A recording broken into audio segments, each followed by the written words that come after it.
চতুর্দিকে এই রাজাকারের বংশধরেরা লাঠি সোটা নিয়ে যেভাবে দাঁড়িয়েছিল। আসসালামু আলাইকুম প্রিয় ফেসবুক বন্ধুরা, আশা করি আল্লাহর রহমতে সবাই ভালো আছেন।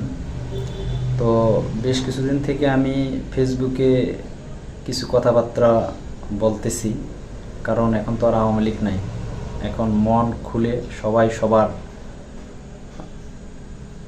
কথা বলতে পারবেন, এটাই হচ্ছে গণতন্ত্রের একটা সুবিধা। তো যাই হোক, আমি আজকে দেলোয়ার হোসেন সাঈদীর সম্পর্কে ওনার যে জেলখানা রাখা হলো, ওনার যে আন্তর্জাতিক ট্রাইব্যুনাল ফাঁসির কথা বলেছিল, এটা কতটুকু সত্য, এই সত্যটা বলার জন্যই, এটা সবাই আপনারা জানেন, তারপরও আমার আজকে বলার মন চাইলো, তাই বলতে আসলাম। তো এটা বলতাম না, গতকাল যে সিলেট থেকে শামসুদ্দিন মানিক চৌধুরীকে গ্রেপ্তার করা হলো, তার পরিপ্রেক্ষিতে আসলে বলতেছি, এই যে কত বড় বেয়াদব, কত বড় জানোয়ার ছিল, এটা আসলে কল্পনাও করা যাবে না। সেটা বলেছেন এসকে সিনহা। এই এসকে সিনহা রিসেন্টলি একটা ইন্টারভিউ দিয়েছেন, এই ইন্টারভিউতে অনেক কিছু উনি উঠাই ধরছেন। তবে এই কালামানিকের মতো সব বিচারপতিতে যে বাংলাদেশে দেলোয়ার হোসেন সাঈদীর বিপরীতে ছিল তা নয়।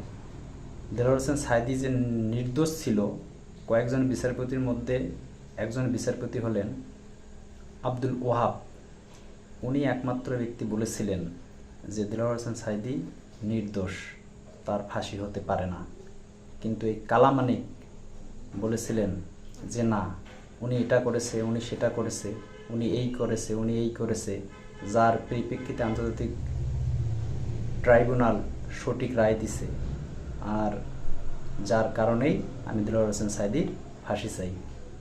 কারণ এই কালামানিকের আলেমদের প্রতি একটা অ্যালার্জি ছিল। এই অ্যালার্জি একে এমনভাবে গ্রাস করেছিল, যার ফলে সে সাঈদীর বিরুদ্ধে সে লিখেছিল যে আমি সাঈদীর ফাঁসি চাই। তো আমি সেজন্য তার বিরুদ্ধে যে মামলা করা হয়েছিল, তার পক্ষে, তার ফাঁসির পক্ষে যারা রায় দিয়েছিল, তাদের আমরা ফাঁসি চাই, বিচার চাই, এই বাংলাদেশের জমিনে আমরা দেখতে চাই।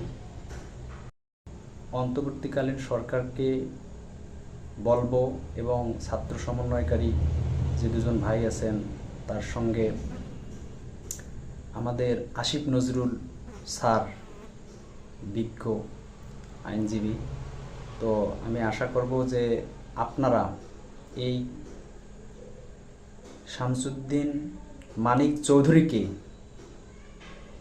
ফাঁসি দিন, সুষ্ঠু তদন্তের মাধ্যমে এর ফাঁসি চাই। ধন্যবাদ। আসসালামু আলাইকুম।